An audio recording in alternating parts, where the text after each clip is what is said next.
시청자 여러분께 문화 인사드립니다. 현월TV 윤목사입니다. 예, 수요 웨스트민스터 신앙고백서 해설 시간입니다. 여러분 이 책 받으신 분 있죠? 이게 소책자인데 오늘부터는 여기 있는 본문으로 제가 웨스트민스터 신앙고백 전문을 읽으면서 이걸로 그냥 통일성을 기하기 위해서 수업을 진행하도록 그렇게 하겠습니다. 우리가 지난 시간에는 보충 수업을 진행했고요. 그 전에 1장 성경에 대한 항목들을 2주에 걸쳐서 살폈습니다. 오늘부터는 제2장 하나님과 성삼위일체의 주제에 관한 내용으로 함께 공부를 하도록 그렇게 하겠습니다. 하나님과 성삼위일체에 관하여 오늘은 2장의 내용을 공부하도록 하겠습니다. 예, 여러분들 가지고 계신 페이지 13페이지입니다. 김효성 목사님의 번역으로 제가 이 시간부터는 진행을 좀 하겠습니다. 통일성을 기하기 위해서요. 2장 1항의 내용을 제가 한번 읽겠습니다. 하나님의 속성들. 오직 한 분 살아계시고 참되신 하나님이 계신데 그는 존재와 완전성에 있어서 무한하시며 지극히 순결한 영이시며 볼 수 없으시며 몸이나 부분들이나 정욕이 없으시며 불변하시며 광대하시며 영원하시며 다 이해할 수 없으시며 전능하시며 지극히 지혜로우시며 지극히 거룩하시며 지극히 자유로우시며 지극히 절대적이시며 모든 일을 자신의 영광을 위해 자신의 불변하시며 지극히 의로우신 뜻의 계획을 따라 행하시며 지극히 사랑하시며 은혜로우시며 자비하시며 오래 참으시며 선하심과 진실하심이 풍성하시며 악과 범법과 죄를 용서하시며 부지런히 그를 찾는 자들에게 상 주시는 이시며 더욱이 그의 판단들에서 지극히 공정하시고 두려우시며 모든 죄를 미워하시며 유죄자를 결코 죄 없다고 하지 않으실 분이시다. 그랬습니다. 관련 성구는 여러분 각주에 나와 있는데 이것을 꼭 찾아서 여러분들이 읽어보는 수고를 하셔야지만이 여러분들에게 큰 유익이 될 줄로 압니다. 성경이 계시하며 우리 그리스도교가 믿고 받드는 분은 오직 하나님 한 분이십니다. 살아계시는 하나님이십니다. 웨스트민스터 신앙고백서는 하나님에 관해서 상세하게 고백을 하면서 절대로 하나님은 인간의 자의대로 만들어낸 하나님이 아니라 성경에 계시된 분이심을 확증합니다. 성경에 계시된 대로 하나님을 바로 알고 바로 믿지 않으면 하나님을 온전하게 예배할 수 없게 됩니다. 본 신앙고백서 2장 1항 방금 읽은 이 내용에는 하나님의 속성에 관해서 22개에서 23가지 정도로 나열을 하고 있습니다. 근데 이것은 이제 크게 4가지로 나누어서 살펴볼 수가 있습니다. 첫 번째는 하나님은 유일하신 분이시다라는 겁니다. 오직 한 분 하나님 외에는 다른 신이 없습니다. 그리고 두 번째, 하나님은 위대하십니다. 하나님은 존재와 완전함에서 무한하시고 불변하시고 광대하시며 영원하시며 또한 완전히 이해될 수 없으십니다. 하나님께서는 지극히 전능하시고 지극히 지혜로우시고 거룩하시고 자유로우십니다. 그리고 세 번째입니다. 하나님은 사랑이 많으시고 선하시고 인자하십니다. 그분은 지극한 사랑을 갖고 계시며 은혜로우시고 자비로우시며 오래 참으십니다. 자, 그래서 하나님께서는 부정과 위반과 죄를 용서하시며 부지런히 자신을 찾는 자들에게 상을 주시는 분이십니다. 그리고 네 번째입니다. 하나님은 공의로우신 하나님이십니다.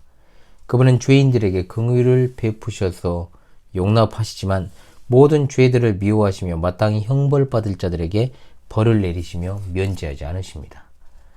자, 이상과 같이 본 신앙고백서 2장 1항에 전하는 대로 성경을 통해서 계시된 하나님의 속성을 잘 알고 하나님을 예배하는 것이 하나님의 자녀의 마땅한 본분이다 라는 것을 여러분 잊지 마시기 바랍니다.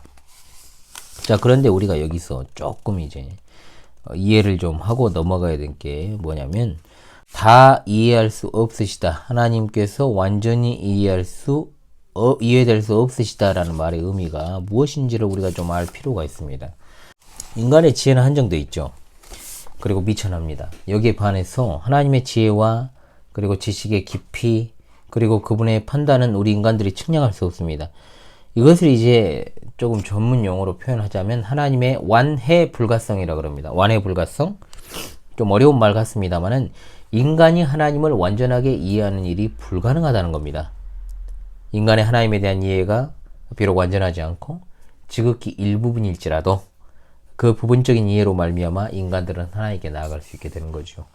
그 부분적인 이해가 하나님께서 자기 자신을 계시하신 신구약 성경 66권의 성경이고 우리는 이 성경이 계시하는 범위 안에서 하나님을 아는 것이 가능합니다. 그러므로 그 지식은 부분적이지만 온전한 이해로 하나님께 간주되어지는 것입니다.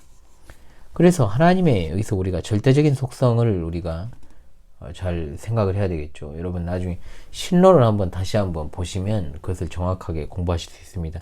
하나님의 절대적인 속성을 갖다가 다른 말로 비공유적인 속성이다. 인간은 비슷하게나마 가지고 있지 않는 것을 비공유적 속성이라고 그러고 비슷하게나마 가지고 있는 형태라도 가지고 있는 것을 공유적 속성이라고 하는데요.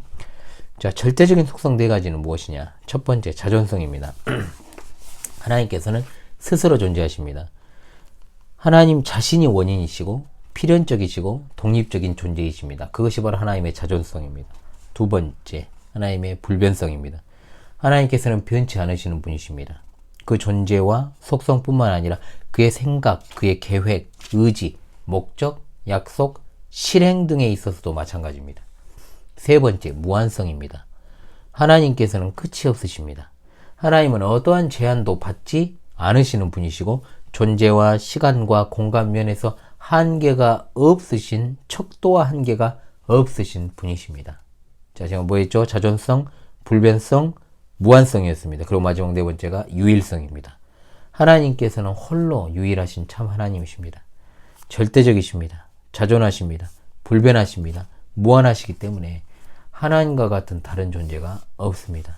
그러므로 하나님은 단순히 영이시다 이런 말보다는 유일한 신이시다 라고 표현을 해야 되는 겁니다. 그렇기 때문에 하나님을 다른 신들과 같은 선상에 놓고 이야기하는 것도 잘못된 일입니다. 제가 전에 이런 일이 있었습니다. 아주 옛날 이야기입니다. 다들 이제 각자의 종교를 가지고 어떤 대사를 앞두고 같이 기도를 하자 이런 이야기가 나왔습니다. 그러니까 불교인 사람도 있고 그냥 유교인 사람도 있고 무교인 사람도 있고 그러잖아요. 그리고 저는 이제 당연히 기독교에 있으니까 있는데 저한테 그러는 겁니다. 윤 선생도 하나님의 이름으로 기도하는 게 어떠냐. 저는 거부했습니다. 왜 제가 거부했을까요? 그런 어떤 함께 기도하는 자리에서 내가 만약에 거기에서 하나님께 기도를 해버리면 하나님은 그 신들 중에 하나인 하나님이 돼버리잖아요. 그러나 우리는 명확하게 기독교의 하나님만이 참된 유일하신 하나님이시다. 너는 나 외에 다른 신들을 내게 두지 말라 그랬잖아요. 그런데 어떻게 다른 어떤 잡신들하고 존재하지도 않은 잡신들하고 하나님을 동일선상에 놓고 기도를 할 수 있습니까? 그러니까 제가 거부를 했죠. 그렇게까지 이야기는 안 했지만 제가 거부를 했습니다. 그렇게는 못하겠다. 그런 일이 갑자기 생각이 납니다. 그래서 여러분 잘 생각해야 됩니다. 누군가가 믿지 않는 사람들끼리 모여있을 때 각자의 신에게 기도하자 했을 때 그것이 과연 옳은 일이겠습니까 여러분? 각자의 신이라니요. 하나님 외엔 신이 없습니다. 하나님만 유일하신 참 하나님이십니다. 동일선상에 놓고 그렇게 하나님을 함부로 폄하하면 안 됩니다 여러분. 우리 신자들이 그런 것들을 잘 생각을 하면서 하나님만 섬겨야 됩니다. 아시겠죠? 우리 기독교의 교리는 하나님 외에는 다른 신은 없어요. 없기 때문에 우리가 그것을 인정하는 순간 우리는 일계명 어기는 겁니다. 이걸 잘 기억하시면서 다른 종교하고 같은 선상에 놓으려고 하지 마십시오. 진정한 참된 지혜를 주는 것은 오직 기독교, 오직 그리스도교, 신구약 성경 66권을 믿는 우리 역사적 정통 기독교회밖에 없습니다. 예, 2항으로 가겠습니다. 2항으로 하나님과 피조물과의 관계라고 되어 있죠. 하나님께서는 자신 안에 또한 자신에게서 나오는 모든 생명과 영광과 선과 행복을 가지고 계시며 또 홀로 자신 안에서 또 자신을 향해 완전 충족하셔서 그가 만든 어떤 피조물도 필요로 하지 않으시며 그것으로부터 어떤 영광도 끌어내지 않으시고 그것 안에 그것에 의해 그것을 향해 또 그것 위에 오직 자신의 영광을 나타내실 뿐이다. 그는 모든 존재의 유일한 원천이셔서 그로부터 그를 통해 또 그를 향해 모든 것은 존재하며 그것들 위에 지극히 주권적 통치권을 가지고 계셔서 그것들에 의해 그것들을 위해 혹은 그것들 위해 자신이 기뻐하는 것을 무엇이나 행하신다. 그의 눈앞에는 모든 것이 열려있고 드러나 있으며 그의 지식은 무한하며 무오하며 피조물에게 의존함이 없어 아무것도 그에게는 우연하거나 불확실하지 않다. 그는 그의 모든 계획에서 그의 모든 사역에서 또한 그의 모든 명령에서 지극히 거룩하시다. 그에게는 천사들과 사람들과 다른 모든 피조물로부터 그가 그들에게 요구하기를 기뻐하시는 어떤 예배나 봉사나 순종도 마땅하다 그랬습니다. 예, 2항의 내용이죠. 자, 방금 1항에서 하나님께서 어떤 분이신가에 관해서 전하고 있다면 2항에서는 뭡니까? 왜 피조물이 하나님께 예배해야 되는가? 이겁니다. 여기에 대한 내용입니다. 2항은 바로 그 이유에 대해서 하나님은 본질적으로 그 스스로 원인이 되시고 생명이 되시고 영광과 선함이 되시며 복의 근원이시기 때문에 스스로 충족하시는 분이시다라고 말씀하고 있죠. 자충족성이라 그럽니다. 이거를. 하지만 하나님께서는 그러한 것들을 어떤 피조물들 안에, 피조물들에 의해, 피조물들에게, 피조물들 위에 자신의 영광을 나타내기를 기뻐하셨다는 겁니다. 그러므로 피조 세계와 거기에 창조된 피조된 인간의 존재 목적은 하나님의 영광을 비추는, 정확히 말하면 하나님의 영광을 반영하는 거울로서의 역할이다라는 겁니다. 하나님께서는 홀로 모든 존재의 근원이십니다. 만물이 그에게서 나오고 그로 말미암고 그에게로 돌아가기 때문에 오직 하나님만이 모든 피조물로부터 만물로부터 예배와 순종을 받으시기에 합당합니다. 앞서 언급한 바처럼 우리의 존재의 목적이 온통 그의 영광을 자랑하는 것이어야 함은 당연합니다. 하나님께서 창조하시고 보존해 주시는 피조물들이 하나님의 영광을 선포하는 것 이외에 다른 목적을 가지고 있다는 것은 아주 모순된 일인 것이죠. 자, 그리고 3항을 보겠습니다. 삼위일체입니다. 16페이지. 하나님의 단일성 안에 한 본체와 능력과 영원성을 가진 세 인격들이 계시니 아버지 하나님과 아들 하나님과 성령 하나님이시다. 아버지는 누구로부터 나지도 혹은 나오지도 않으시며 아들은 아버지로부터 영원히 나시며 성령은 아버지와 아들로부터 영원히 나오신다 그랬습니다. 핵심 한 실체 세 위격. 자, 본체라고도 되어 있습니다만은 이것이 바로 초대교회로부터 지금까지 1600년 이상을 변함없이 지켜온 역사적 정통 기독교의 삼위일체 신관입니다. 세계의 모든 종교들 중에서 저는 이제 웨스트민스터 신앙법에서 작성일을 기준으로 하고 말씀드린 겁니다. 1600년이라는 건 유독 기독교에만의 독특한 신앙 고백이면서 또 기독교 내 이단을 분별할 수 있는 시금석이 되는 교리가 삼위일체 교리죠. 세상의 모든 종교의 신은 유대교와 이슬람교처럼 유일신을 주장하거나 또는 힌두교와 같이 다신론을 주장하거나 또는 범신론을 주장하는 것 외에 삼위일체 하나님과 비슷한 신관을 가진 종교는 존재하지 않습니다. 그것은 바로 그리스도교의 삼위일체 하나님만이 참으로 살아계신 하나님이시오 그 외에 존재하는 신이라 이름하는 것들은 모두 거짓임을 증명하기도 합니다.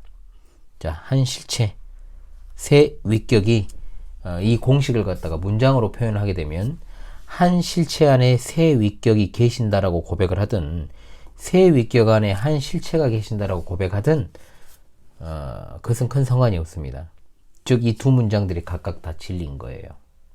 여기서 실체를 말할 때는 하나는 실체를 말할 때의 하나는 본질입니다. 본질을 의미하는 것이고 위격을 말할 때의 셋은 인격을 의미하는 것입니다. 즉 유일하신 하나님은 본질적으로는 하나시지만 인격적으로는 셋이시다 라는 거예요. 이걸 갖다가 오해해가지고 삼중인격이냐? 아닙니다. 다만 성부 하나님, 성자 하나님, 성령 하나님께서는 한 실체요, 한 권능이요, 한 영원성이십니다. 또 한 신성이요, 한 영광이십니다. 그러므로 우리는 성부 하나님께 돌리는 찬송과 존귀와 영광과 능력과 동일하게 찬송과 존귀와 영광과 능력을 성자 하나님과 성령 하나님께도 돌려야 되는 것입니다. 자, 이 교리는요, 인간의 어떤 철학적인 사색이나 논리에서 나온 게 아닙니다. 오직 성경에서 나온 교리입니다. 이것은 이성적으로 이해할 수 있는 교리가 아니고 오직 믿음으로 믿고 아멘으로 화답하여 더욱더 확고하게 받아들일 수 있는 교리입니다. 자, 삼위일체에 대한 강의는 아마도 거의 한 학기 분량으로 제가 세부적으로 다루어도 부족함이 없을 것 같습니다. 이제 나중에 그 작업을 제가 할 텐데요. 실론에서도 제가 따로 다루었던 것 같으니까 그 부분을 여러분들이 참고하시면서 보시면 많은 도움이 될 것으로 생각이 되어집니다. 오늘은 웨스트민스터 신앙고백서 제2장 하나님과 삼위일체에 대한 내용을 함께 공부했습니다. 통일성을 기하기 위해서 여러분 김효성 박사님의 이 역으로 같이 읽으면서 했습니다. 그나마 조금이라도 여러분들 편하시라고 이 역을 사용했으니까요. 조금 이제 제 해설하는 내용과 제 본문은 또 따로 있거든요. 그런데 이것으로 하지 않고 이것으로 한 것은 여러분들에게 제 책을 갖다가 편집해서 보내드리지 못했기 때문에 그냥 이것으로 같이 보자는 취지에서 이렇게 보내드린 거니까요. 특별하게 다른 단어는 없을 것입니다. 그래서 여러분들 공부하시는데 지장은 없을 테니까요.